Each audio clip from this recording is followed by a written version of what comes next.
Hello friends, Brandy here, acupuncturist, holistic healer, and owner of Falcon Healing Arts. And in this video, I'm going to go over the 10 acupuncture myths that I have confronted over the last 15 years of practicing. If you have been on the fence about trying acupuncture, you probably have questions, and I'm hoping that this list I'm going to go over briefly does answer those questions. I don't want any misunderstandings preventing you from trying this wonderful ancient system that has tremendous potential to heal your modern health issues. Let's dive in. Myth number 1 is that acupuncture is only for relieving pain. While it is true that acupuncture is excellent for relieving pain, and it's actually one of the easiest things I treat are pain conditions, the benefits of acupuncture extend well beyond this to treat virtually any imbalance of the body, heart, mind, and spirit. One reason why this myth may have grown is that insurance carriers typically only pay for pain conditions. Most research on acupuncture has been done for pain relief, and they also recognize the benefits of relieving nausea in cancer patients. So these are the things that insurance carriers deem as medically necessary.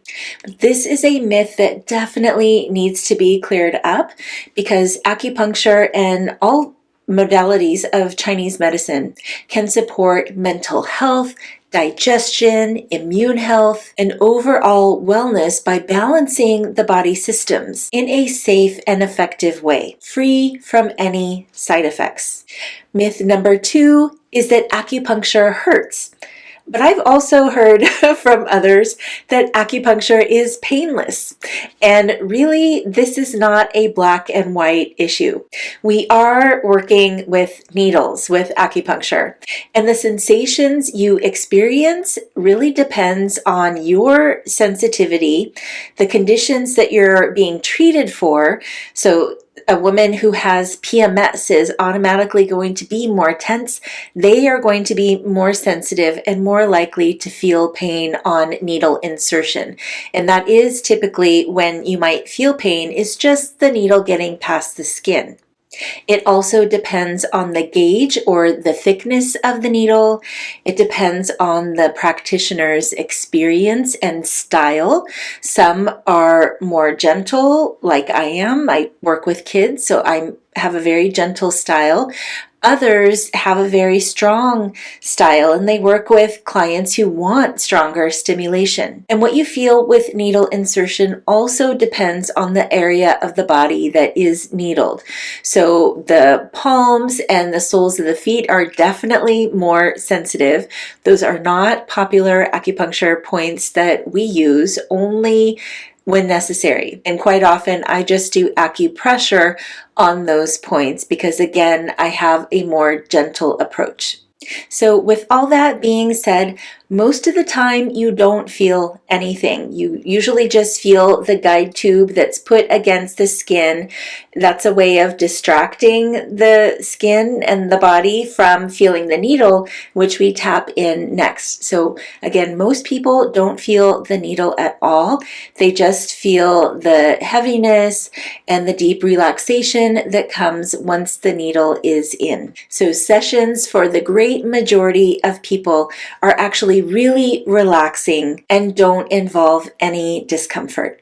Myth number 3 is that acupuncture and Chinese medicine are the same, that acupuncture is the one and only modality, and that is not true.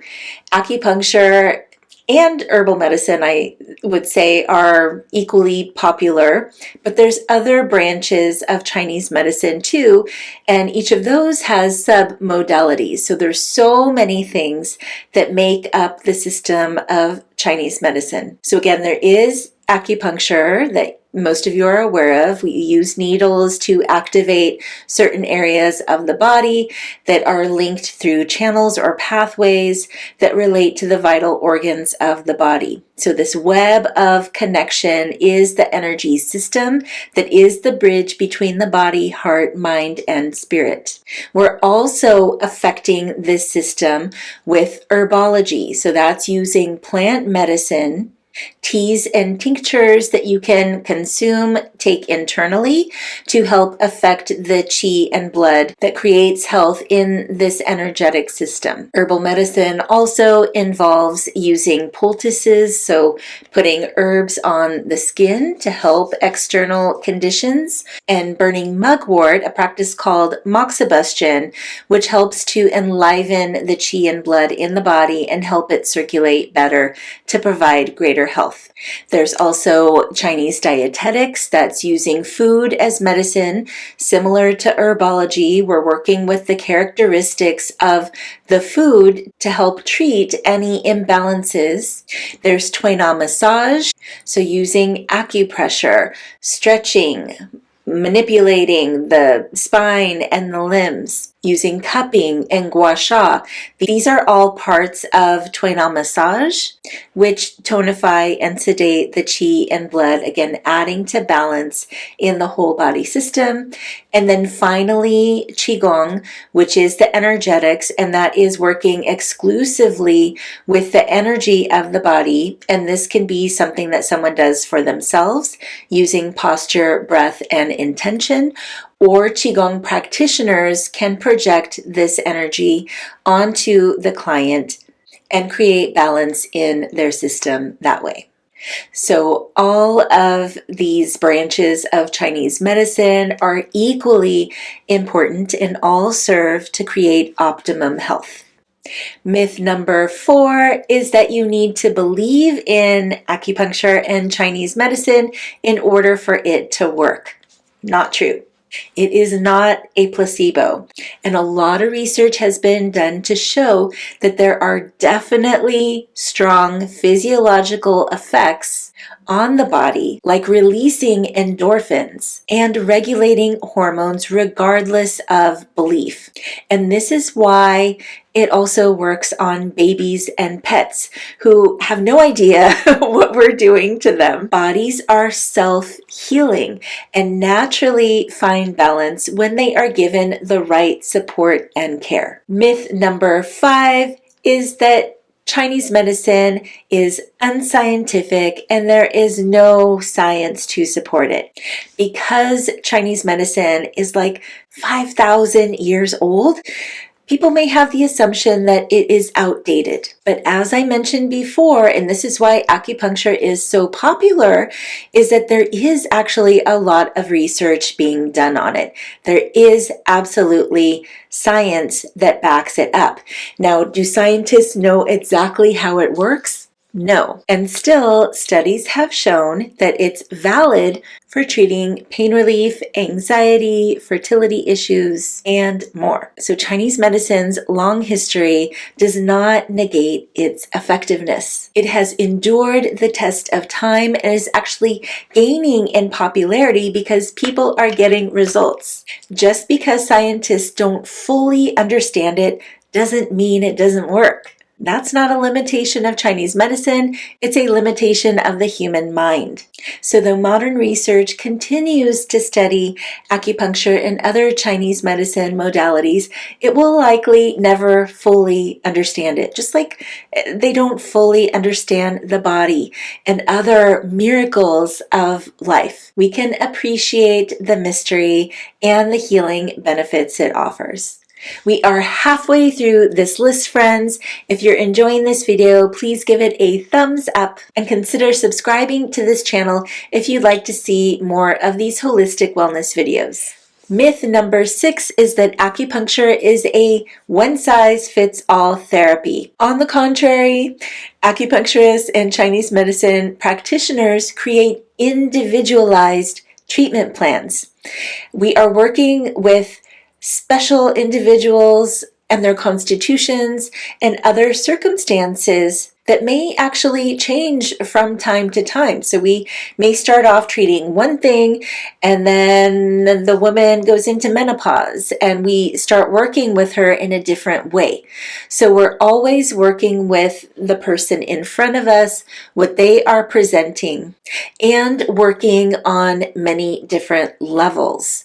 So this is what makes the practice really special, and why when a client finds a practitioner that they really love, that this becomes a very supportive part of their life, because they can come to a practitioner and help with anything that arises. We are now at myth number 7, and this is that acupuncture and Western medicine are conflicting. The reality is that they are actually very complementary. Acupuncture can reduce the side effects of some Western medicine medications or treatments like cancer. I had already mentioned it helps relieve nausea when patients are undergoing chemotherapy and radiation. So medical doctors do recognize the value of Chinese medicine, acupuncture in particular. And this is why they are referring their patients more and more to acupuncturists. There is still more room to grow. I wouldn't say that most medical doctors appreciate the whole package that Chinese medicine is, recognizing that it helps with mental, emotional, and spiritual health. But I am hopeful that that is changing. And definitely it goes the other way too. I refer clients to their medical doctors quite often when we are wanting a diagnosis, just to eliminate any red flags. And then if it's something that isn't treated as well with Western medicine, then we just continue with our same plan. But at least we're not worried about something more serious happening. So a client gets the best care when we can combine Chinese medicine and Western medicine together. Myth number 8 is that Chinese medicine, particularly herbal medicine, is dangerous and unregulated. There are some low quality herbs, particularly some that you get from China, which are impure and can be contaminated. So you do need to look out for that. As a practitioner working in the United States, this isn't something that I worry about because I work with brands that I trust. I quite often prescribe herbs from Con, Blue Poppy, and I also love estuary herbs in Florida. All of these brands have very good quality herbs that are pesticide and herbicide free and have very, very high standards, and also have wonderful turnaround, so I can get the herbs to my clients on their doorstep within a few days. Myth number 9 is that acupuncture and Chinese medicine only work for adults. Not true. People assume that children won't like acupuncture or that it's too strong for them. And again, like when we were talking about needling technique, it really depends on the practitioner in this case. So I work with kids and I will needle babies. Some situations require stronger stimulation. So even though I have a lot of non-needle techniques, I will use Shoni Shin, that's just using acupressure or scraping movements on the points and channels. I use Tui Na massage with essential oils, also acupressure with ear seeds. These all work great with kids, but some conditions are more stubborn, a lot of chronic conditions. And if the child is receptive, I will do acupuncture. And most of the time, because I use the smallest, thinnest needles I have, and I'm very engaging with kids, usually they don't feel anything. What we do need to be careful of is parents projecting their fear on the kids. The child will feel it if the parent is like this, hoping that the child is okay. And children may already have an association between needles and pain because of vaccinations they've had in the past. So for that reason, for young kids, I call needling taps. I tell them that I'm using taps to put on their body to help balance it, to help them feel better. When the child is old enough to understand that it's actually a needle, I am completely truthful, or if they ask if it's a needle, I will definitely say yes. I never, ever lie to children, and that's another reason they're receptive, is that they feel they can trust me. So it's all about finding the right practitioner for your child, finding a pediatric acupuncturist or Chinese medicine practitioner. And kids heal so quickly. It is very rewarding to work with them, and important for a child to realize that their body is a healing machine and can support them through all stages of adolescence and hopefully continuing into their lifetime and treating their future families. And the final myth number 10, is that acupuncture and Chinese medicine should only be used when you're feeling unwell. This is not true. Chinese medicine is a complete holistic health system that keeps you in balance. So this means that it is preventative care. We're using it often to maintain health. Its focus is on wellness. And I actually get acupuncture treatments every single week. I get massage from another practitioner once a month. I eat a balanced diet all the time to help prevent imbalances that I know typically come up for me when I'm not watching the diet. So this is a type of thinking. Chinese medicine is a lifestyle practice. And the truth is that most people always have something they could be working on, whether it is tension relief, calming the mind for better sleep, focusing the mind to help with attention issues, keeping the digestion running smoothly, maintaining immune health. It's always best to focus on wellness on a regular basis. Just like we're caring for our cars, we don't wait until they break down in order to take them to the shop. So friends, there are definitely more myths about acupuncture and Chinese medicine out there. If there's one that I didn't bring up that you want to discuss, please put it in the comments below, and I'd love to discuss that with you. Also, if there's anything I mentioned here that you want to know more about, let me know, and I'm totally happy to do a separate video just on that subject. Please reach out to me if you'd like my personal help. I would love to see you in my clinic for acupuncture treatments. But let me clear up one final myth, and that's that you don't need to be in person with a practitioner in order to benefit from traditional Chinese medicine. We can also meet online for holistic healing sessions that may include Qigong instruction, prescribing herbal medications for you, coming up with a diet that's going to balance your condition, teaching you self-acupressure techniques with essential oils. So really, I can do everything with you online that I could in person, except for acupuncture. But like I said, these other modalities are just as valuable.